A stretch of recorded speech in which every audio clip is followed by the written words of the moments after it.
Welcome to 15K plus random movie reviews, where we take random movies from Metacritic's 15K plus movies to randomly watch whether we like it or not.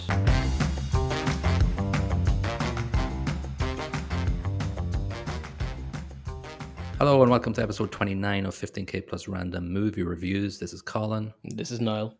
And this is random movie number 4,339, The Dig from 2021. It's got a Metascore of 73 and a user score of 6.8, which runs for 112 minutes. No clue about the budget or box office because it was Netflix in its delivery of whatever. I don't know how to say that. Yeah, well, it was it was released in the middle of COVID as well, 21, so there wasn't going to be a box office release of it ever, so it's kind of a weird one.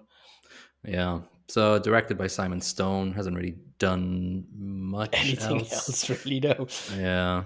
But it was decent. It was a decent effort from him, I thought. Oh, absolutely. If this is one of his first outings, it's not bad at all, actually. Yeah, I think he had directed one previously, maybe 2015 or so, but this was probably his big sort of opening. Maybe he'll do something big next. It's based on a 2007 novel by John Preston called The Dig, funnily enough, and I found out that John Preston's actually Peggy Piggott's nephew. One of one of the characters that appears later on in the movie. We'll get to that in a minute. I can't remember who did plot in a nutshell last episode. Why don't you do it in a nutshell? Yeah, this is quite a simple one, really. Primarily, it's about a lady who is, she's well-to-do. She's got butlers and all this jazz. Bit of an upstairs downstairs vibe going on with her. The husband's dead. She has a kid, and she decides that the mounds on her property are some sort of historic importance. So she calls in the local museum and says, can you send somebody over to dig them up and see what's in there? So they send over a lad, Mr. Basil Brown, to dig him up, have a gander. He's informally educated, self-educated lad who ably played by Mr. Fiennes. He digs up some stuff, finds a Anglo-Saxon burial chamber, and a boat and a bunch of treasure. And then she dies. I think that's the most important part of it. It's a whole movie about death, really, and what you leave behind, and it's quite well done in that respect. Yeah, we didn't talk about it before we went on there, but I quite enjoyed this. It sort of goes off a little bit near the end, and I'll discuss that when it gets to it. I'll kind of discuss whereabouts it actually veered off for me, because I thought it was quite strong, and then near the end it was like, who are these people and why should I care about them? We're going into something, a few different plot, sideways, segues, and like going, yeah, they introduced a bunch of characters near the end that didn't really need to. No, because it was quite, as you say, it was quite strong. Like Ralph can hold a movie by himself. In fairness, he is stonking. Yeah, well, we start off. It's quite lovely, beautifully shot. I thought throughout. It's got lovely music. I thought as well. It's quite nice. It's quite a gentle movie in essence. In every second shot, they go for a horizon view with beautiful sunsets and beautiful mornings, and it's all kind of soft and pastel-y and like a constable painting. Like it's all kind of easy on the eye. It's beautifully shot. It really is beautifully shot. Yeah, so it's actually based obviously on a true story in a place called Sutton Hoo. They didn't actually film it in Sutton Hoo. Who's on third?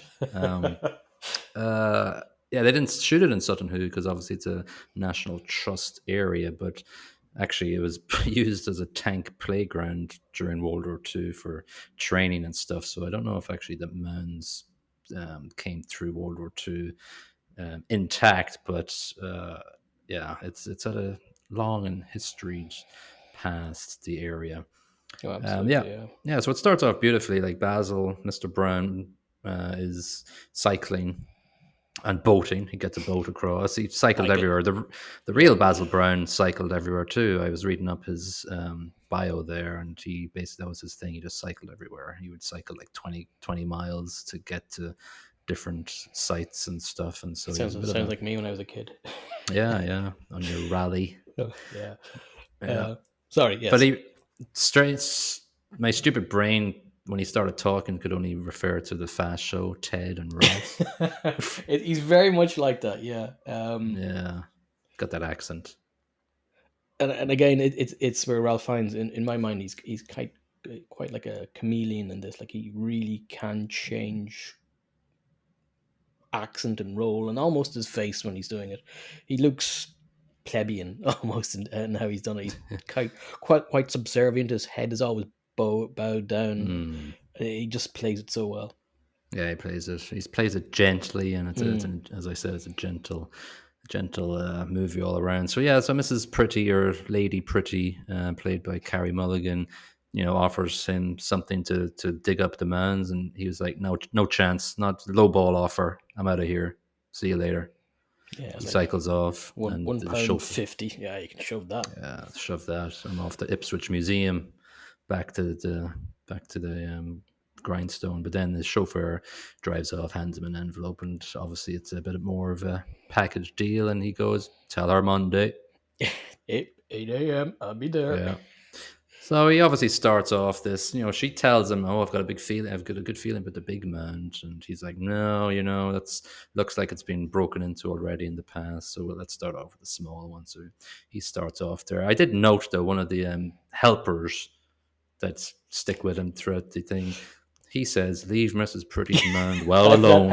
I wrote that down. Well. My favorite quote. It's Yeah, subtly, if you're not paying attention, you won't hear it. But yeah, it's a fantastic line. yeah. They had to put that in somewhere, I guess. I guess so. Yeah.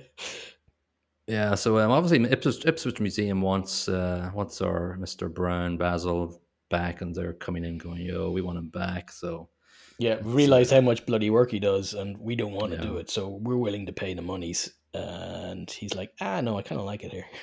yeah. And so we get a little background exposition of Mrs. Pretty's background. She goes by car to visit her husband's grave, and you see there's a constant theme running through the movie of World War II ramping up, and she goes past a couple of soldiers, and quite a few times during the movie there's airplanes in the sky overhead. So there's this constant sort of, it's Yeah, this is again, a bunch of reminders that the backdrop is something yeah, pretty significant. yeah, again, More it's so later on. gentle. Yeah, very Yeah, gentle. Yeah. yeah. We first see this little, she's got something wrong with her chest when she's leaving the grave of her husband, and it's it obviously comes to fruition at the end. I like the local GP's prognosis is it's just you got woman's problems, or you're worrying too much. Quit worrying, you be Yeah, grand. quit worrying. Thanks, there, doc. That's great advice. In fairness, she's smart enough to later on in the movie to take a little trip to London to get a proper doctor to look at her. Yeah. So I think the first main sort of um, event that happens in the plot is the landslide that falls on top of Mr. Yeah, Brown. and the funny bit being that Miss Pretty was in poking around about 30 seconds before, and he says, "Oh, don't go Yeah. in there, bit dangerous in there." Yeah. Then he goes in, pokes around, and it falls on him. Yeah, and like it's quite tense. It's quite a It tense is. thing. It's It's a well grim shot. scene because she calls over a bunch of people, all their lads. Very lucky that there was a bunch of people there. And fair play to Mr. Fiennes filming this because he had to get buried for it. Yeah, it looked like it. Yeah, they were Yeah, digging I would dirt not out of his fancy that. mouth. Yeah. Yeah, well, method acting and all that malarkey, I guess. Side note: this didn't even actually happen in real life. Oh, did it not? Did Oh, not. damn No. it. But anyway, he's like going, "All right, right back at it. Right back to Mrs. Pretty's mound." Oh, but After it, he changes his mind changes after tact. Yeah, Miss Pretty saves his life. He goes, actually, now you mention it, that other man looks good to me. yeah, exactly. Uh, so we get this sort of development of Mrs. Pretty's son striking up a relationship with Mr. Brown, and he's a creative boy, and he's again we have this theme of a tinfoil hat going through our things after Sage Green Planet. Yeah. He's telling this sci-fi story. He's got this tinfoil hat on, and then there's like planes flying overhead. It's the first time we see it, and yeah, there's I think the relationship between Mr. Brown and the boy is quite nice. Again, very soft, and he's got a great way with the kid. He doesn't dismiss what the yeah, kid's saying, like everybody else is saying. Like I know some of the staff in the house are like, "Oh, that boy's up to no good," and she's like, "No, no, you come over here. We'll go look at the stars and stuff like that." yeah, yeah. So there's a bit of an exposition here of the background of Mrs. Pretty and how she looked after her dad and then married the colonel and then the colonel died. I couldn't quite get her accent. This is one of the maids in the house. She said something about him dying. I had to play it back 3 times. I couldn't understand what she said. He died of something. I don't know. I couldn't either. There was no volume to her voice. She was speaking into a dishcloth, effectively. Well, she probably was. She was a maid. Well, yeah. Yeah, well, I read up today, and she died of stomach cancer, but I don't think that's what she said in the thing in Right, she the probably had a Suffolk term for it. yeah, You probably. died of wallaby whoop. Yeah, so then we kind of find, oh, it's a ship that's buried, and we get the initial sort of looks at it, and it's again, I hate to repeat myself, it's subtly done. It's not a big sort of epic scene where the horns are blaring in the soundtrack or anything. It's just It's like not a Michael Bay movie. no, no. No. So it's just there. It's there, and it's actually the as the movie goes on, the boat, the kind of the excavation is really nicely done. It's if you look at the real photographs of it, it's pretty much Bang on, yeah. identical. Yeah. Um, Obviously, with the rain the rain comes along back and forth through the movie, and just a couple of times where he has to run out and put the tarpaulin down and stuff like that. There's one part of the movie that was kind of weird, and it never happened in real life. Again, sorry to be a nerd, but I just want to mention that. It's like something about Mrs. Pretty invites Mr. Brown to dinner, and it's like, oh, little Yeah, that didn't need to be in the movie, I think, because nah, that didn't feel natural. It wouldn't no, happen. Yeah, that was never going to be a thing. There was almost a suggestion of her feeling the need to have him around, almost in a romantic nature, and that's mm, just silly. yeah. But anyway, Mrs. Brown comes along to visit, and that scuppers that date night anyway. So she comes along, and Brendan she's Carroll, was it? Or sorry, no, thankfully not. thankfully not. Mrs. Brown's boys. Yeah, Yeah, so she comes along, and yeah, that dinner date is ditched. And then Mrs. Pretty cousin arrives, Mr. Lomax. Rory, good Yeah, lad. yeah, she's like, oh yeah, he's here to help you. And I thought this was going to be a head-to-head thing where he's going against somebody. They're all best of buddies and they love each other, Mr. Brown and Mr. Lomax. Um, But he's only there for a few weeks because oh yeah, he's got his papers to go to the RAF. hmm So he's on borrowed time, and I find, well, this him being part of the RAF or signing up for the RAF kind of, it kind of fits in with the whole death theme, because mm, there's people training. Like, you bump into soldiers, you hear planes flying over, and later on the planes become more important with the whole death thing. But straight away, it almost feels like there's a shadow over Rory. yeah, yeah. He doesn't exist in real life. That Oh, cousin. really? Okay, well, No, no. It's another plot device they stop added in. ruining this for me. Sorry, this is just I this is needed as to bad as know. me and Heldago, isn't it? Yeah, I needed to know because I didn't like the thing that happened later on. So it kind of put the it put the movie down a little bit for me. But we'll get to that in a second. We're getting through it pretty quickly. So it's the part of the movie. It's probably halfway through, I guess, at this stage, and we find out about the heart issues that she has, and from then on in, she gets worse health wise. Yeah, she goes into the Londinium, and the doctor does an EKG on her, and Londinium, well done. thank you. Um, and basically, he says, "Oh, you can have one more attack like that, and you'd be snuffing it." I don't know why he's got a Suffolk accent, but he does in my head. Yeah, Uh, yeah, so she doesn't get good news. She heads home, and she has a bit of a wobble, which you can understand at this point. Now, this is where you tell me she doesn't have a heart problem, isn't it?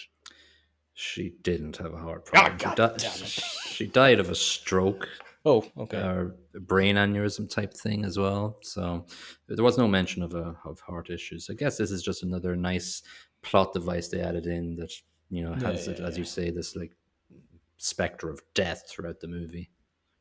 Yeah, I think they have taken artistic license here, and I allow it because it does work well. This bit anyway, the her on basically on the clock. It's ticking Yeah, away.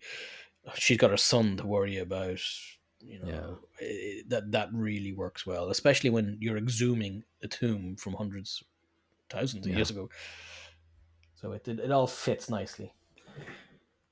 yeah. So at this stage of proceedings, Charles Phillips from the British Museum comes down, and he's a bit of an ass hat. Yeah, He's yeah, that's he's pretty like much what I going, all wrote right, on. yeah, I'm in charge. You can cart the dirt away, Mr. Brown. Yeah, And yeah. he's like So you, going, all you right, don't even have a degree. Get out of here, jerk. yeah. So Brown leaves. Is like, all right, I'm not doing that. And then the son bikes after him, and that's a whole big scene where it's like, that's how much she thinks about Mr. Brown, and obviously he promised him to see the stars through his telescope, and that it's a nice little extra little bit more of forming that relationship, and it's quite nice It is. again. It So is. he returns after that, Mr. Brown, and he doesn't really care. He's creating the muck around. Having said that, in real life, Mr. Phillips and Mr. Brown got on nicely. Oh, okay. Yeah. So again, there's this tension Yeah, added well, you for a need some movie. conflict in a movie, otherwise it's just everybody's Yeah. happy. And if everybody's happy in a movie, it's a crap movie. Yeah. Exactly. Yeah. But I think so. Here's the part of the movie where it gets a little diluted for me.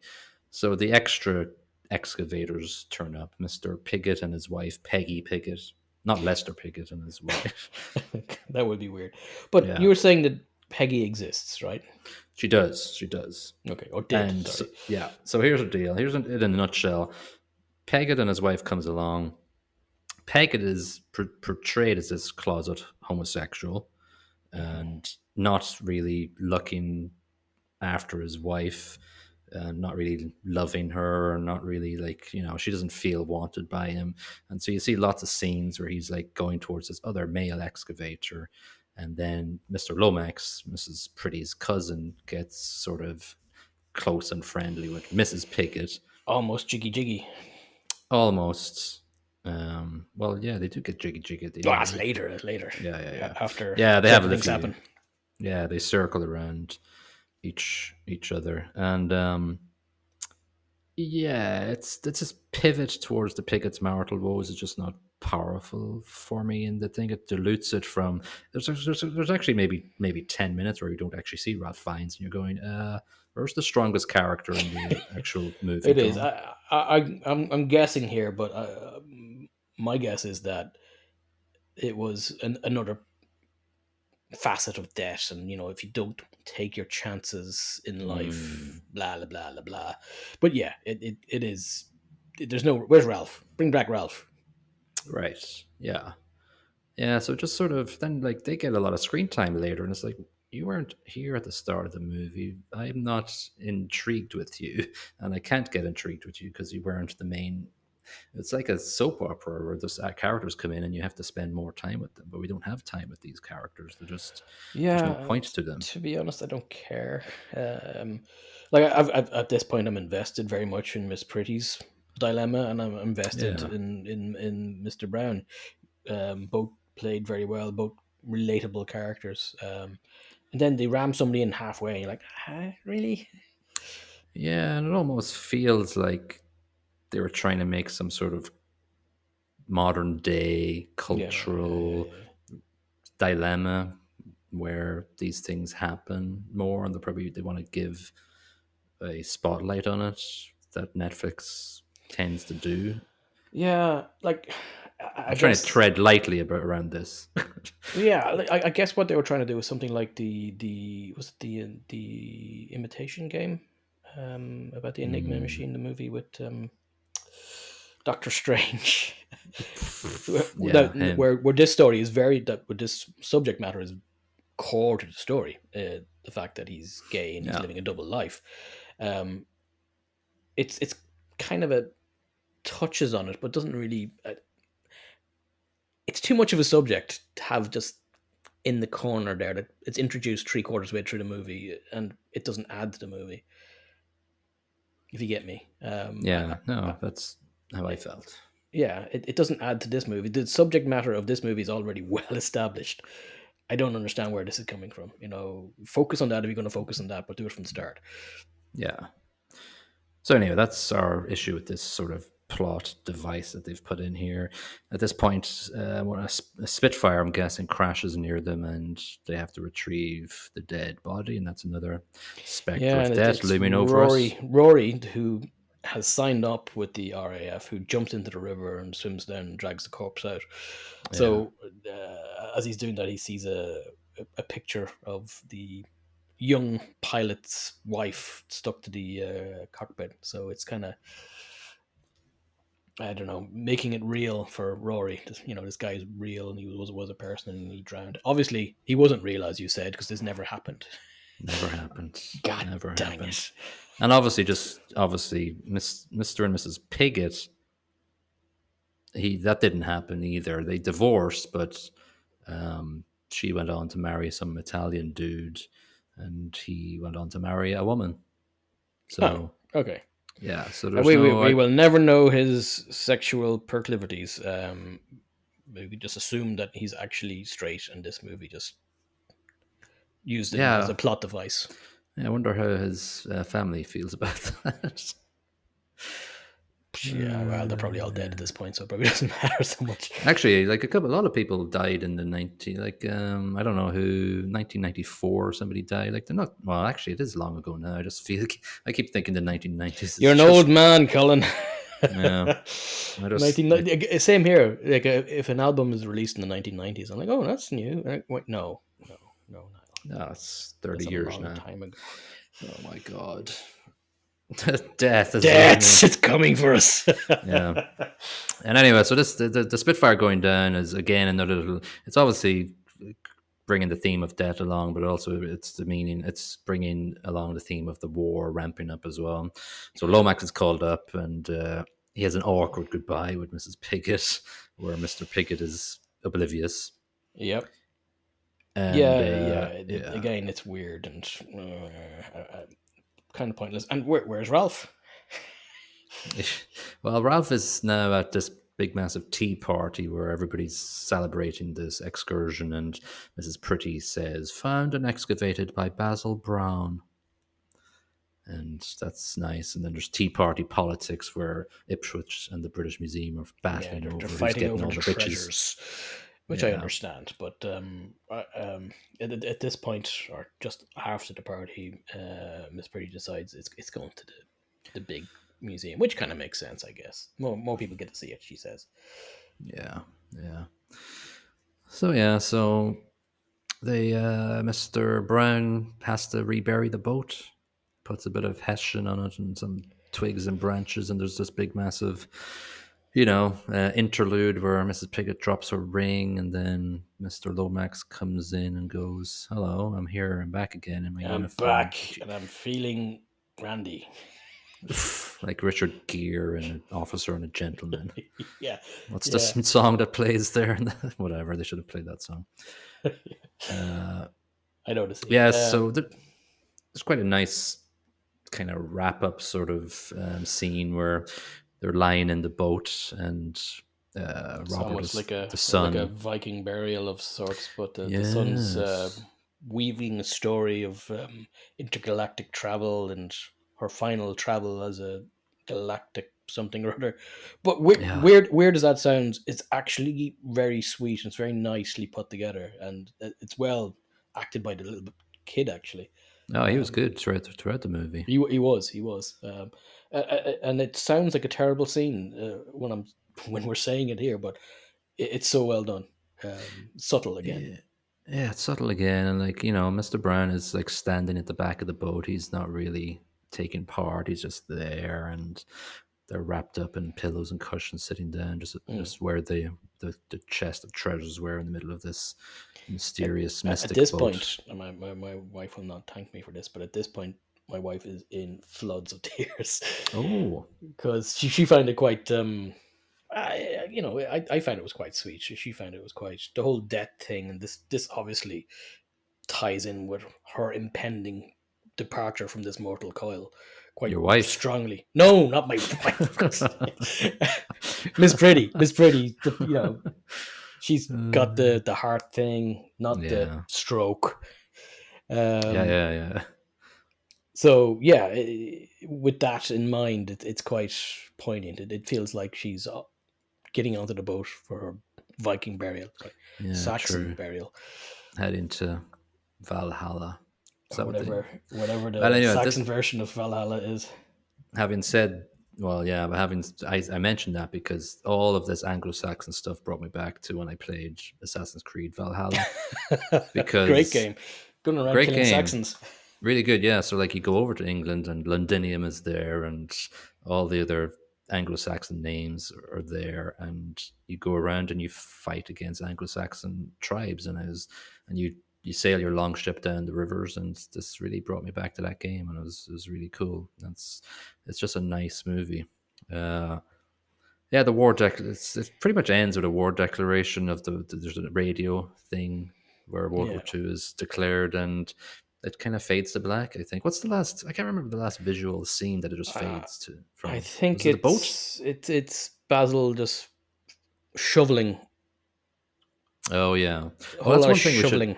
Yeah, that's one thing we should mention actually, because throughout the entire movie, there's a lot of audio desynchronization of the scenes where you are watching a scene and there's dialogue happening from another scene, and it gets a little. You're kind of going, "Hey, your mouth's not talking," Yeah, and I noticed that as well, and it's intentional. oh yeah, yeah, yeah. It has to be intentional, Oh, it is. Yeah, yeah. and it kind of freaked me out at times because I thought there was something wrong with me, I'm which having a is stroke. usually the yeah, I can smell Yeah, toast. yeah. No, I find it weird. I didn't particularly like that. It was a little jarring. I thought it was a decent production choice, and obviously the director is a little bit new. I thought it worked a couple of times, but then a lot of the It other maybe times, overused, perhaps. yeah, a little bit jarring at times. I think if he subtly used it like the rest of the movie is subtly done, I thought it would have been a bit better. But I appreciated his attempt, and it worked a couple of times. Yeah, yeah. So we fade to black, and it gives us a couple of factual things. Basil Brown's name was not mentioned on the What? gold Yeah, thing. that was like I was thinking, oh, bunch of jerks. Yeah, yeah. I didn't find out today in reading the articles if that was actually true. I'm guessing it was, but Yeah, and now it's done. himself and Miss Pretty have got their names on the plaque, Oh yeah, now they so do. Yeah. that's something. She in real life, she didn't see an exhibition happen of the stuff. She died. World War Two happened, and all the stuff was hidden in the underground tube station Hmm. places to 9 years protect later, I them. think, wasn't it?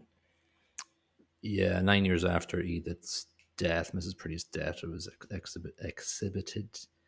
Yeah. One other thing about reality as well, uh, Peggy Piggott's Peggy Piggott's fans or family sort of took offense to the fact that it said in the movie that Mr. Phillips just got her because she's light and she wouldn't break the boat, when in actual fact she was a well respected and renowned archaeologist in real life, had done a lot of stuff. Yeah, but I So there think you they go. wanted to portray Mr. Phillips as a chauvinistic a hole, Yeah, and that was another way of again, a movie without conflict is a bit tepid. yeah. So that's the plot. What did you give it out of five? I give it 3.5. It's not particularly complex or anything like that, but it's clean and it works. I knock it back a few points for the introduction of Rory and the superfluous romance that doesn't really need to be in there. Yeah, yeah, and he was down as taking all those photographs, which they all exist, those photographs, but it was, I think it was Mrs. Pretty's cousin or something that took photographs. No, he is So all the Mrs. Pretty's cousin, photographs. a different This one. is, yeah, yeah, yeah. Oh yeah, sorry, yeah. No, brother, maybe. I don't know. It's somewhere. It's Somebody, not his. somebody had a camera. It wasn't Rory because he didn't Yeah, Mister. exist. Actually, I think it was somebody with the museum or something. Mister Phillips, something to do with Mister Phillips. Yeah, Yeah, I had it. I had it at 3, but I think I agree. It's 3.5. It's really, it's just, after all the crap movies we got, it was just nice to sit oh back and yeah. just enjoy one. And I really like history and archaeology too, and Well, so it was really interesting to me. what I love about this plot though is there's no massive big scenes. There's no shouting. There's no loud noises. And I love. Don't get me wrong. I love explosions. I love tropic thunder. I love crazy stuff. Um, this isn't that. And sometimes, and if it's done really well, and this is done really well, a subtle, gentle movie is such a pleasure to watch. And Yeah, this is that. And this plot was exactly that. There's no shouting. There's no. Okay, there is a little bit of conflict, and even with a backdrop of World War II, it's really gentle, and that's fantastic. yeah. Sometimes we need a gentle media presentation, Yeah, movie, a talkie. a talk exactly where people talk Yeah. about their feelings. Yes. Uh, Acting, I gave 3 out of 5. Meg Ralph Fiennes is great. The accent's a little, just kept it's quite stereotypical, but I guess it's It's what what people that in accent Suffolk sound is. like at the time, Yeah. probably so.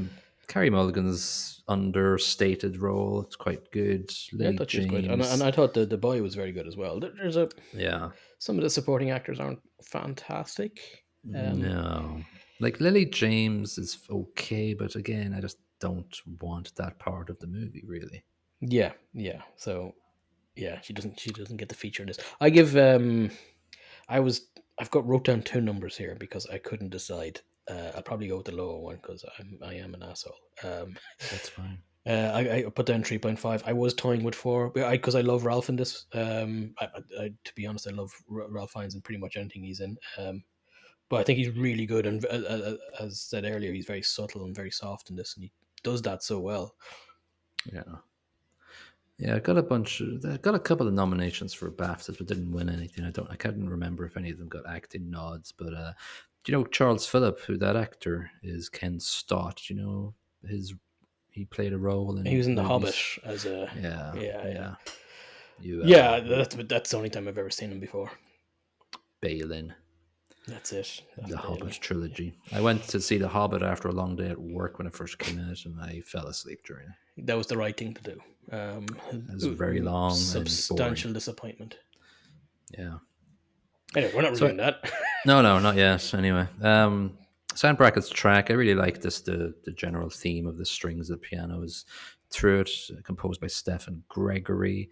Um, I gave it 3 out of 5. I think I probably would have given it a 3.5 out of 5 if we're bringing in the concept of the out of sync dialogue as well.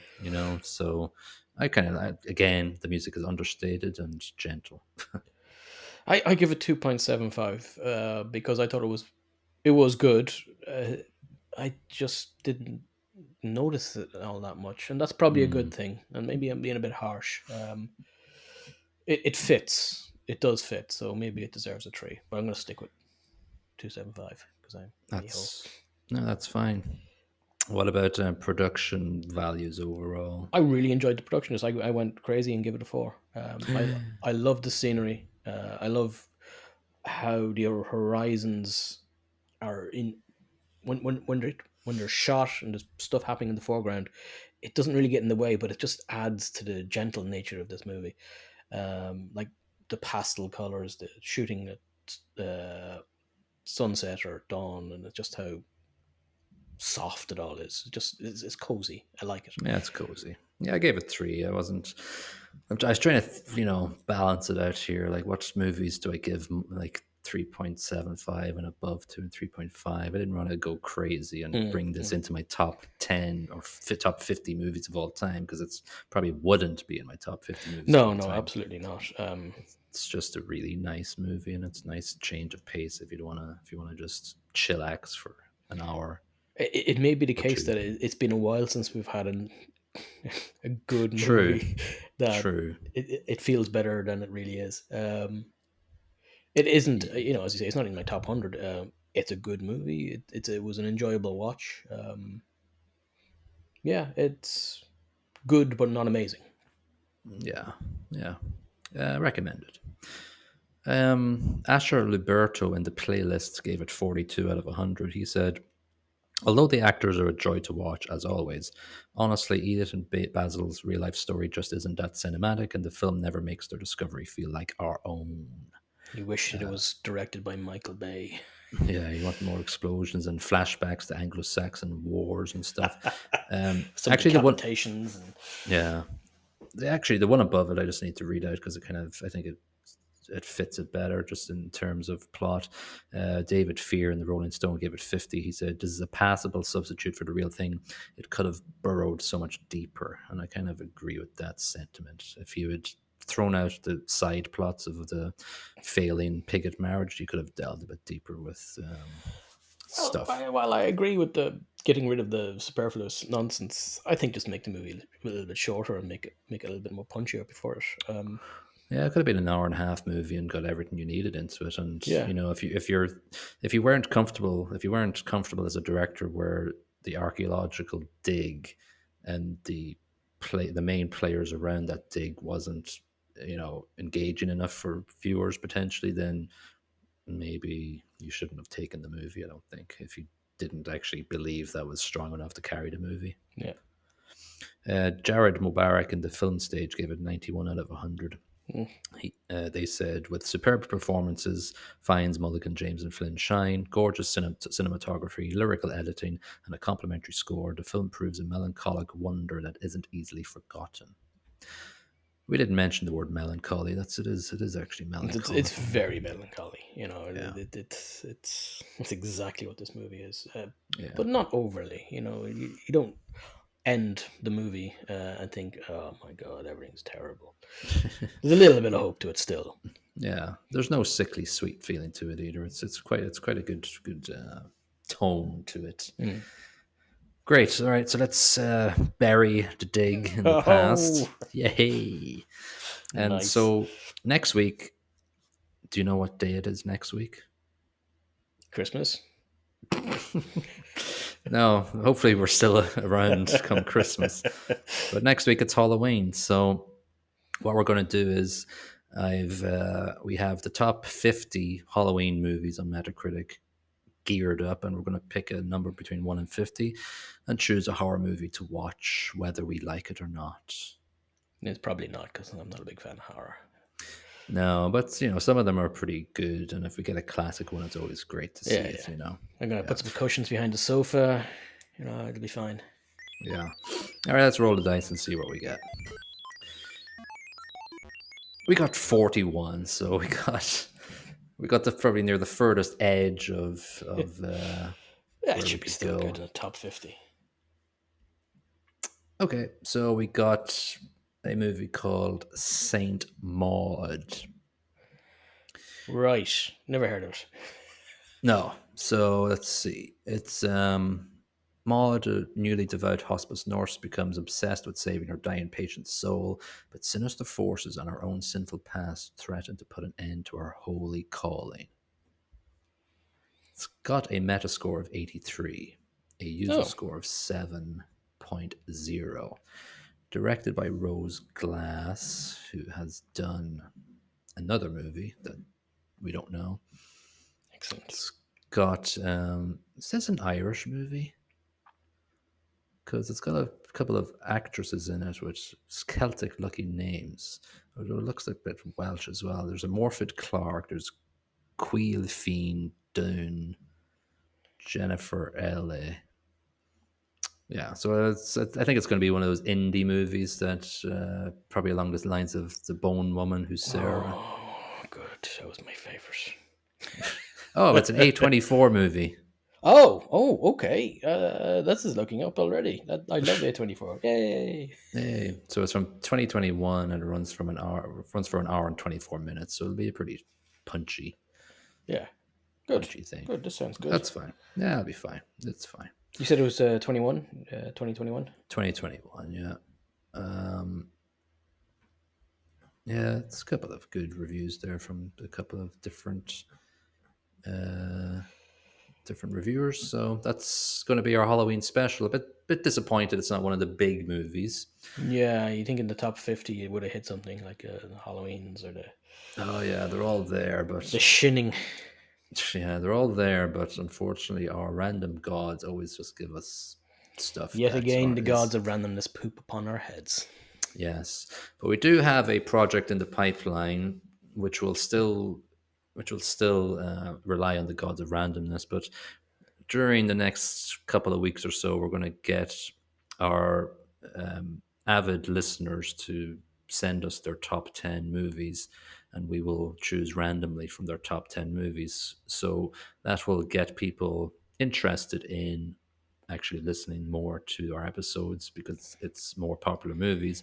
And also, it'll be more interesting for us as well to focus on some classics that are out there. Yeah. We've already got a top 10 in from our number one fan, Rob, in Singapore. So, All I think of is when you say that is Misery. Misery. With the old you dirty bird and sledgehammers and ankles. Oh, yeah, number one fan. Yeah. Yeah. I'm your number Yes. one fan. Oh, crap. See, that would be a good horror movie. Yeah, I don't know if that's in the top 50 of Metacritics, but whatever. Okay, so that is the end of episode 29. We'll see you in episode 30 for a Halloween special, Saint Maud, and we'll see you then. Bye bye. Cheerio.